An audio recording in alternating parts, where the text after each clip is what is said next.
people die, donated organs help save lives.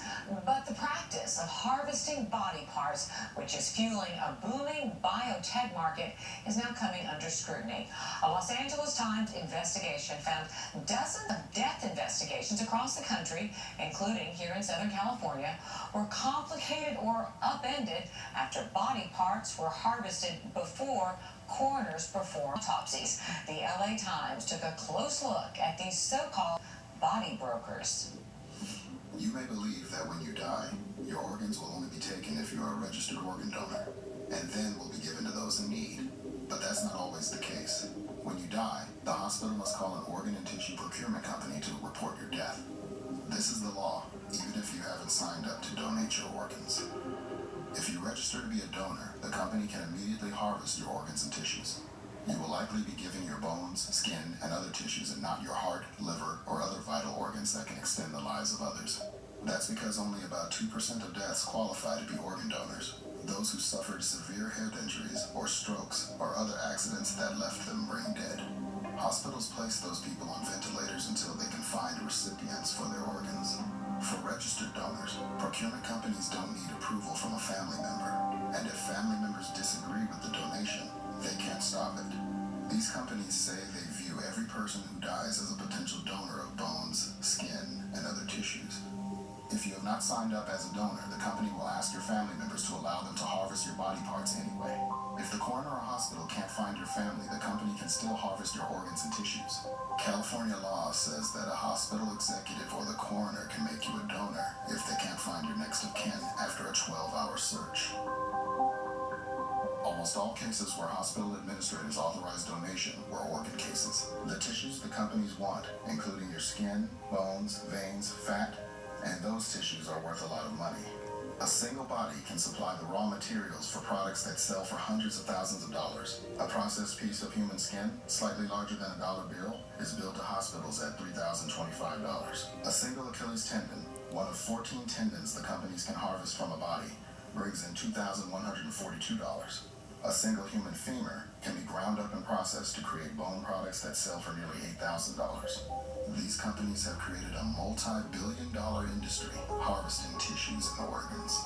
The companies sell the bone products to orthopedic surgeons for use in back and hip procedures. Corneas can save sight in those going blind. Tendons are used to repair sports injuries. But the companies rarely tell families that a growing use for body parts is cosmetic surgery. At a recent plastic surgery convention, some of the most heavily advertised products were made from human skin, bone, and fat. Skin is used to correct botched breast implants and enhance penises. Cartilage makes nose jobs easier. And injectable human donor fat has become a hot seller. It can smooth wrinkles, plump lips, and augment backsides. The companies that procure organs and tissue are by law non-profit organizations, and they say that the fees they charge for body parts are only to cover the costs of collection, processing, and distribution. The increasing need for human body parts led the companies to push through laws that gave them access to bodies not just in hospitals, but also inside public morgues.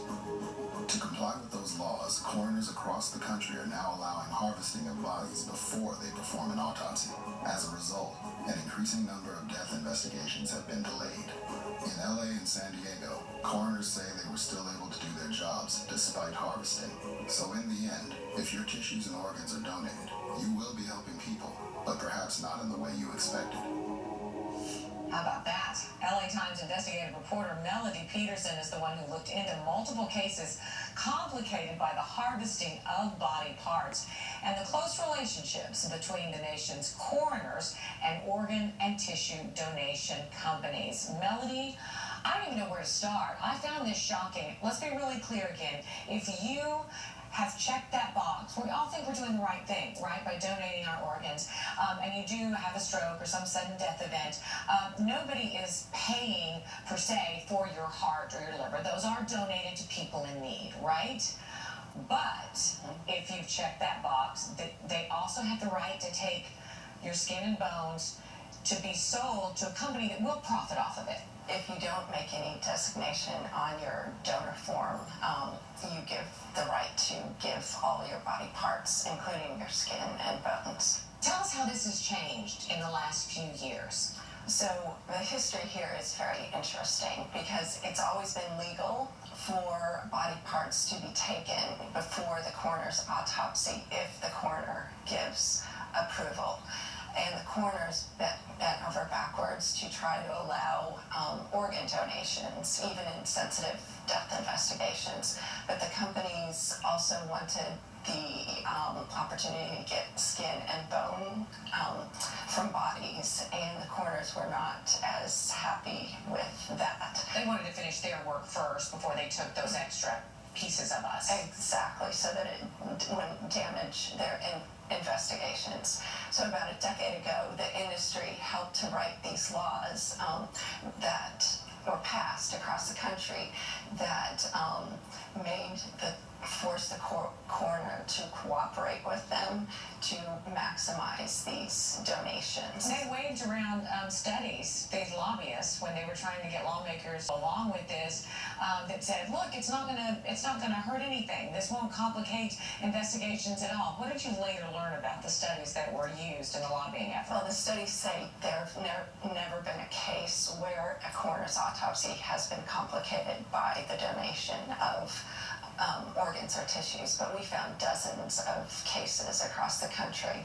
And if you look at the studies, they were actually written by the industry or with people with ties to the industry. Even though the industry says that autopsy investigations shouldn't be impacted by the early removal of bone and tissue and organs, there's a family, a local family, who lost their son, and they still don't know exactly why he died, because his heart valves were taken. Tell us what happened. Yes, John Flapp, he was 18 and an athlete, and he was working out one day and just sat down and died. The procurement company called his father. He had signed up to be a donor. They didn't want his organs, they wanted his tissues.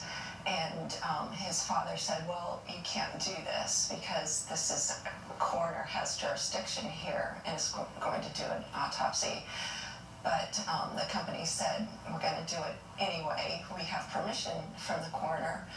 And so they took bones and skin and his heart, even though the doctors thought he had some sort of cardiac condition, and the coroner couldn't determine how he died.